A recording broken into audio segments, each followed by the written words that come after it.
ফিতরা আদায়ের সঠিক নিয়ম জানতে চাই। প্রবাসীদের ফিতরা আদায়ের বিধান কি? আমরা কি দেশের হিসাব করে ফিতরা আদায় করব নাকি যেখানে থাকি ওই জায়গার হিসাবে দিয়ে আলাদা? ফিতরা কি আলাদা করে রেখে ঈদের পর আদায় করা যাবে? জাকাতের টাকা কাউকে না বলে দেওয়া জায়েজ হবে কিনা এবং ভাই বোনকে জাকাত দেওয়া যাবে কিনা? ফিতরা আদায়ের সঠিক সময় জানতে চাই। আমার মা বাবার উপর যদি জাকাত ফরজ হয় তাহলে কি আমি তাদের পক্ষ থেকে জাকাত আদায় করতে পারবো? সর্বনিম্ন কত নগদ অর্থ বা স্বর্ণ থাকলে জাকাত ফরজ হয়? জাকাতের টাকা দিয়ে কি এতিমখানা এতিমদের ইফতার করানো যাবে? একজন নারী কতটুকু স্বর্ণ ব্যবহার করতে পারবেন আর কতটুকু হলে জাকাত দিতে হবে? আমার ভাইকে বিদেশ আনার জন্য কিছু টাকা রাখা হয়েছে, এখন কি টাকার জাকাত দিতে হবে? রোজা রাখা অবস্থায় কি মুখে স্নো পাউডার ব্যবহার করা যাবে? তারাবি নামাজ এক রাকাতে মাসবুক হলে ইমামের সাথে সালাম ফিরাবো নাকি এক রাকাতে দাঁড়িয়ে পড়বো? ছোট বাচ্চা শুধুই বুকের দুধ খায়, রোজা রাখলে বাবুর আমাশয় হয়, করণীয় কি? জুমার দিন মহিলারা কয়টা বাজে জোহরের নামাজ পড়তে পারবে? চলুন আমরা এবার আপনাদের প্রশ্নোত্তর আলোকিত ভবনে প্রবেশ করি। জাকিয়া হোসেন আপনি লিখেছেন, একজন নারী কতটুকু স্বর্ণ ব্যবহার করতে পারবেন আর কতটুকু হলে জাকাত দিতে হবে? দেখুন, ব্যবহারের স্বর্ণে জাকাত দিতে হবে, এটাই অধিকতর শক্তিশালী মত, যদি অনেক ওলামা ইকরাম বলেছেন ব্যবহারের স্বর্ণে জাকাত দিতে হবে না।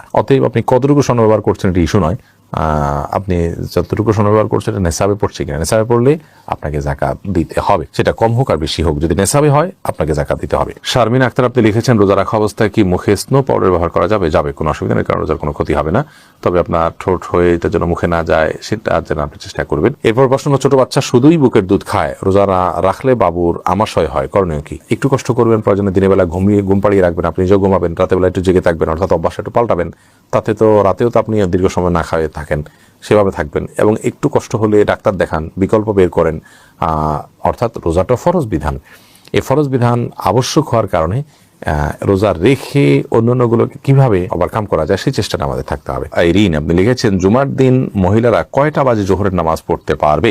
জোহরের ওয়াক্ত হওয়ার পরেই পড়তে পারবে, মসজিদে জুমার নামাজের জামাত হওয়ার পরেই পড়তে হবে এমনটি অনেকে মনে করেন, অথচ এমনটি কোনো আবশ্যক নয়। আপনি চাইলে জুমার নামাজের আগেও, অর্থাৎ ওয়াক্ত হয়ে গেছে জোহরের 12টা 1 মিনিটে, আজকে জোহর ওয়াক্ত হয়ে গেছে, এরপর থেকে আপনি বাসায় জোহর পড়তে পারেন। শিমু খান আপনি লিখেছেন, জাকাতের টাকা দিয়ে কি এতিমখানা এতিমদের ইফতার করানো যাবে? ইফতার করানোটা তখন জায়েজ হবে যখন ইফতার করার কোনো ব্যবস্থা গরিবের নাই, তখন আপনি জাকাতের টাকা দিয়ে সে অ্যারেঞ্জ করলেন। মূলত জাকাতের টাকা তাদেরকে দিয়ে দিবেন, তাদের প্রয়োজন অনুযায়ী খরচ করবে, আপনি নিজে আইটেম ফিক্স করে দিবেন না যে জাকাতের টাকা দিয়ে তুমি এটাই করো। অনেকে হয়তো মনে করেন যে এটা আমি ইফতার করালাম, এটা একটা মানে দৃশ্যমান কিছু হলো, তাহলে সেক্ষেত্রে তো এটি রিয়া হয়ে গেল, লৌকিকতা হলো, এটি তো গুনাহের কারণ হতে পারে বরং, অতএব এই বিষয়ে আমাদের সাবধান থাকতে হবে। মিফতাহুল জান্নাত আরি থেকে আপনি লিখেছেন, সর্বনিম্ন কত নগদ অর্থ বা স্বর্ণ থাকলে জাকাত ফরজ হয়? দেখুন, এটা যেহেতু স্বর্ণ এবং রূপার উপরে নির্ভর করে, এই জন্য স্বর্ণ এবং রূপার মূল্য যেহেতু উঠানামা করে, এই জন্য ফিক্সড অ্যামাউন্ট বলাটা জটিল। আমরা আপনাকে শুধু এটুকু বলছি যে 52.5 তোলা রূপার আজকের বাজার দর কি পিওর রূপার, অথবা 595 গ্রাম বলতে পারেন 52.5 তোলাকে, এই পরিমাণ রূপা কিনতে গেলে এটার দাম কত দাঁড়াবে?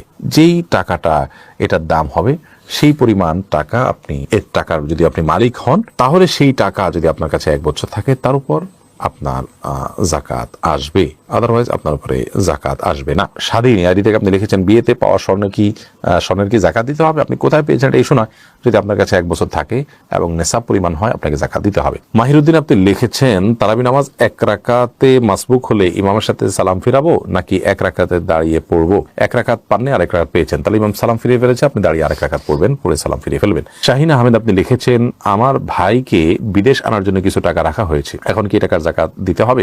যদি 1 বছর সেটা জায়গা আপনাদের হাতে আসার পর 1 বছর আপনার কাছে থাকে, অবশ্যই জাকাত দিতে হবে। কি জন্য রেখেছেন, পারপাস কি, সেটা ইস্যু নয়। দাদি নানি আইডি থেকে আপনি লিখেছেন, জাকাতের টাকা দিয়ে কোনো এতিম বিধবার ঘর করে দেয়া যাবে কিনা?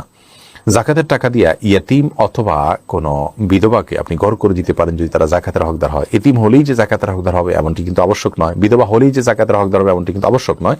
একজন ভদ্র মহিলা, তার স্বামী মারা গেছেন, তিনি বিধবা হয়েছেন, কিন্তু তার এত সম্পদ আছে যেটা দিয়ে তিনি চলতে পারেন, তাহলে সেক্ষেত্রে তিনি যে জাকাতের হকদার নন। এতিমের ক্ষেত্রে একই কথা প্রযোজ্য। যাই হোক, তো এতিম বা বিধবা যদি জাকাতের হকদার হয়, তাদের যে সম্পদ আছে বা উপার্জন হয় তা দিয়ে তাদের সংসার চলতে কষ্ট হয়, এরকম যদি হয়, তাহলে সেক্ষেত্রে আপনি তাদেরকে জাকাতের টাকা দিতে পারেন। জাকাতের টাকা না দিয়ে তাদের যদি ঘরের নিড থাকে, যে তাদের নিরাপদে থাকার মতো কোনো ঘর নেই, সে প্রয়োজন থাকে এবং টাকা দিলে তারা হয়তো নষ্ট করে ফেলবে, আপনি তত্ত্বাবধান করে তাদের হয়ে ঘর নির্মাণ করে দিলে জাকাতের টাকা দিয়ে এটা জায়েজ হবে। একা একা নামাজ পড়ার ক্ষেত্রে সূরা তেলাওয়াত, সূরা কোরআন তেলাওয়াতের সময় ঠোঁট না নাড়িয়ে মনে মনে তেলাওয়াত করা জায়েজ আছে কিনা? একা একা যখন আমরা সালাত আদায় করবো তখন সূরা কেরাত ইত্যাদি এগুলো আমাদেরকে ঠোঁট নাড়িয়ে তেলাওয়াত করতে হবে। মনে মনে তেলাওয়াত করলে সেটা তেলাওয়াত হিসাবে গণ্য হবে না, কোরআন পাঠ হিসাবে গণ্য হবে না। পাঠের জন্য অবশ্যই আমাদের ঠোঁট, জিহ্বা ইত্যাদি নড়তে হবে। মাজিদুল ইসলাম আপনি লিখেছেন, প্রবাসীদের ফিতরা আদায়ের বিধান কি? আমরা কি দেশের হিসাব করে ফিতরা আদায় করবো নাকি যেখানে থাকি ওই জায়গার হিসাবে দেওয়া লাগবে? আপনি যেখানে থাকেন সেখান থেকে হিসাব করে আপনি ফিতরা দিবেন। ফিতরা কি আলাদা করে রেখে ঈদের পর আদায় করা যাবে? না, ঈদের পর আদায় করলে ফিতরা আদায় হবে না, বরং ফিতরা আদায় করতে হবে ঈদের সালাতের আগে। নবী করিম সাল্লাল্লাহু আলাইহি ওয়াসাল্লাম বলেছেন, মান আদ্দাহা ক্বাবলা সালাহ, যে ব্যক্তি ঈদের আগে ফিতরা আদায় করবে, ফাহিয়া মাকবুলা, তাহলে সেটা ফিতরা হিসেবে কবুল হবে। ওয়া মান আদ্দাহা বাদা সালাহ, যে ব্যক্তি ঈদের পরে আদায় করবে, ফাহিয়া সাদাকাতুম মিনাস সাদাকাত, 10টা সাদাকার মধ্যে সাধারণ দান হবে। এটা ফিতরার যে দায়িত্ব, সেই দায়িত্বের ফলে কিন্তু আদায় হবে না। এরপরে প্রশ্ন হলো, আমার মা বাবার উপর যদি জাকাত ফরজ হয়, তাহলে কি আমি তাদের পক্ষ থেকে জাকাত আদায় করতে পারবো? মা বাবা কিংবা স্ত্রীর তরফ থেকে, স্বামী কিংবা যে কারোর তরফ থেকে, একজন তরফ থেকে অন্যজন জাকাত আদায় করতে পারেন। জাকাত আর্থিক ইবাদত। আর্থিক ইবাদতের ক্ষেত্রে সুবিধা হলো যে যার আর্থিক ইবাদত তার তরফ থেকে আপনি আদায় করে দিতে পারেন। জাস্ট তাকে একটু বলে দিতে হবে যে তোমার জাকাতটা, তোমার আর্থিক ইবাদতটা আমি আদায় করে দিচ্ছি। তাকে ইনফর্ম করে তারপরে আপনি এটি আদায় করতে পারেন। অর্থাৎ তিনি জানলে নিয়ত করে নিলেন যে হ্যাঁ অমুক আদায় করছে, সেটা আমার জাকাত, তাকে আমি দায়িত্ব দিলাম একরকম, অথবা তিনি আর দায়িত্ব গ্রহণ করলেন এবং তাকে পারমিশন দিলেন জাকাত দাতা, বাস তাতে জাকাত আদায় হয়ে যাবে। এরপরে প্রশ্ন হলো, মানুষ মারা গেলে লাশের পাশে কোরআন পড়া যাবে কিনা? লাশের পাশে কোরআন পড়ার কোনো নির্দেশনা কোন হাদিসে আছে বলে আমার জানি। মৃত ব্যক্তিকে খুব দ্রুততার সাথে দাফন কাফনের ব্যবস্থা করতে হবে, গোসল দেওয়াতে হবে, তার জন্য আল্লাহর কাছে দোয়া করতে হবে, ইস্তেগফার করতে হবে, ক্ষমা প্রার্থনা করতে হবে। এটা আমাদের করণীয়। তার পক্ষ থেকে দান সাদকা আমরা করতে পারি, কিন্তু তার লাশের পাশে বসে কোরআন তেলাওয়াতের কোনো ফজিলত নাই। কোরআন তো যারা তেলাওয়াত করবে তাদের লাভ, মৃত ব্যক্তিত্ব এটাতে কোনো লাভ হওয়ার কারণ নেই। ফাহমিদা আফরিন ফাহমিদা আপনি লিখেছেন, শ্বশুরের হাত পা টিপে দেওয়া পুত্রবধূর জন্য জায়েজ আছে কিনা? এটা করা উচিত নয়। কারণ হলো, শ্বশুর তার হাত পা যদি পুত্রবধূ টিপেন, তাহলে সেক্ষেত্রে মানে কল্পনার জেনার দুয়ার উন্মুক্ত অন্তত হতে পারে, কমপক্ষে এতটুকু হওয়ার সম্ভাবনা আছে, যার কারণে গুনাহের দ্বার পর্যন্ত বন্ধ করতে হয়। এটাকে সাদ্দু জারায়া বলা হয়। তো যার কারণে এটা জায়েজ নয়। পুত্রবধূ শ্বশুর অন্য সেবা করবেন। তবে হ্যাঁ, শ্বশুর অনেক অসুস্থ, অনেক বৃদ্ধ, এত বৃদ্ধ যে এ ধরনের কোনো আশঙ্কা নাই, তাহলে সেক্ষেত্রে এটি করা যেতে পারে যদি একান্ত নিরুপায় থাকে, অন্য কেউ না থাকেন, এবং এটা যদি খুব বেশি জরুরি হয়, অর্থাৎ অনেকগুলো শর্তের উপর ভিত্তি করে। মিনি বয় করিম আপনি লিখেছেন, ফিতরা আদায়ের সঠিক নিয়ম জানতে চাই, সঠিক সময় জানতে চাই। ফিতরা আদায়ের সঠিক সময় হলো, চাঁদ উঠেছে শাওয়াল মাসের, অর্থাৎ ঈদের চাঁদ উঠেছে তখন থেকে নিয়ে ঈদের নামাজের আগ পর্যন্ত, এই টাইমটার মধ্যে, রাতের মধ্যে, সকাল আগে আগে আপনি গরিবের কাছে পৌঁছাবেন। এটা হলো ফিতরা আদায়ের মূল টাইম। এই সময়ের মধ্যে এত অল্প সময়, শর্ট টাইমে ফিতরা আদায় করা যদি কঠিন হয় মনে হয়, তাহলে 2-1 দিন আগেও ফিতরা আদায় করাকে জায়েজ বলেছেন ফুকাহায়ে কেরাম।